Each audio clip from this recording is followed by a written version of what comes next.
Hello, good evening, and Happy New Year. Today it is January 1st, 2021, and today I am launching a brand spanking new program for this channel today. So, over the next little while, I will be starting to figure out a timeline of when I'm going to continue doing these videos, but I've been thinking about it for a while, and I will be launching a brand new program starting today. And on that note, welcome to the pilot episode of the Prototype Files. In this program, in every episode, I will sit down, look at a prototype uniform, show it to you, the viewer, and talk about it a little bit. And basically, that'll be the gist of it. Plus, you'll hear some of my 2 cents on it too. So, in today's pilot episode, we are going to travel in our DeLorean time machine, and we are going to go back to the mid-1980s, 1985 to be specific, when the Vancouver Canucks went from their Flying V uniforms, which were 2 of the craziest uniforms ever worn in hockey history, to these more subdued but very bright, colorful designs actually featuring the skate logo on the front for the very first time instead of the sleeves. So this was the, at the time, away uniform that the Canucks wore from the 1985-86 season up until the end of the 1988-89 season. And then starting in the 89-90 season, the Vancouver Canucks actually went to their skate uniforms they wore through to their 1994 Stanley Cup run, which if you are a Canucks fan and you live in British Columbia and you're an older fan, the 1994 Stanley Cup run is probably the most famous Stanley Cup run in Canucks history.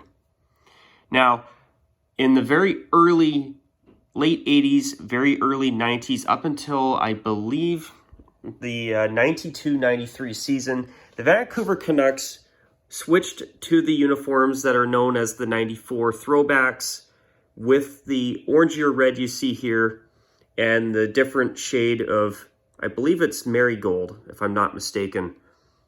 But in, I believe, the 92-93 season, that was the season that the Canucks got rid of this trim on the bottom of the pants, and they went to CCM's standard red fabric color and yellow color back at the time in the early 1990s, just before they went on the 1994 Stanley Cup run and lost to the New York Rangers. So this was their away uniform at the time, and this was, at the time, their home uniform. In lieu of a white uniform, the Canucks wore yellow at home up until the beginning of the 89-90 season, when they switched to the uniform design that they wore through, with some tweaks, of course, as I mentioned earlier, through to the 1993-94 season when they went to the Stanley Cup final. And for, I believe, the first season that they were playing in what is now known as Rogers Arena, and then they switched to the navy blue era Orca uniforms. And since 2007, they've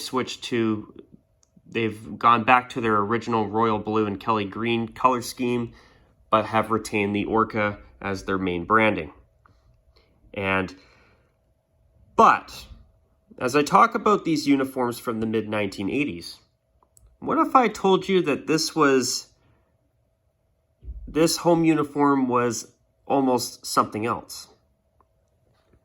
Thanks to a prototype that has surfaced on the internet in recent years, what I'm about to show you is probably, maybe not, but probably the first time you've ever seen this. But lo and behold, this is a prototype jersey that the Vancouver Canucks almost wore instead of that yellow uniform you just saw, starting in the 85-86 season. Now, jump forward to what is now 2021. And with the launch of the recent Adidas Reverse Retro jersey program that has been introduced to the National Hockey League for the upcoming 2020-21 season. Well, pretty much it's the 2021 season because there's no games in 2020. The Vancouver Canucks, in my opinion, see, I said to a lot of my regular viewers that I wanted to see a Kelly Green reverse retro of Vancouver's original white uniform from the 1970-71 season. Now, although I still think that would look amazing, I didn't talk about this uniform in that because I wanted to save it for the launch of this new program.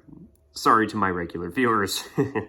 But this here, in my opinion, would have been a fantastic reverse retro design for the Vancouver Canucks. So as you can see, this prototype was actually made for Tony Tanti, who was a Canucks player at the time. Notice how it retains the orangier red with black, and with their regular crest on the front at the time. So you look at this uniform and you look at the take a look at the black uniform that was their away uniform at the time. And you know, I gotta say, I actually think that the white uniform would have looked way better. But back in the day too, see, if they brought these uniforms out in 2020, I think the yellow uniform would be an awesome alternate uniform to wear now and then, and have this as an away uniform. But back then in the mid-1980s, there was no such thing as an alternate uniform. The first time any hockey fans saw alternate uniforms was not the 95-96 season. It was actually the 1991-92 season as part of the National Hockey League's 75th anniversary, where you had the original 6 teams donning special throwback uniforms that were worn for some games in that season. But then you look back at the fact that the National Hockey League and the Canucks were one of the teams that were one of the first teams to ever take part in the National Hockey League's alternate uniform program, well, third jersey program to be specific, in the 1995-96 season. I think it's very easy for one to have a valid argument that the 91-92 season was very much a trial run for the launch of the third jerseys that we've seen and enjoyed throughout the National Hockey League's 31, soon-to-be 32 franchises since then, up to this point in time now in 2021. But in my opinion, I'm disappointed that the Canucks never actually used this design, because I think this looks way better than the yellow jersey they wore with this design in the mid-80s. And on top of that, with the recent introduction of the reverse retro jerseys from Adidas and the National Hockey League, this would have been a very, very great choice for a reverse retro uniform, in my personal opinion. Now, on that note, I am going to call it a wrap on this video. I hope that this video was a video that you enjoyed. And if you've got anything you want to mention about this uniform or comment below, feel free to do so. And until my next video, take care. And as always, bye for now.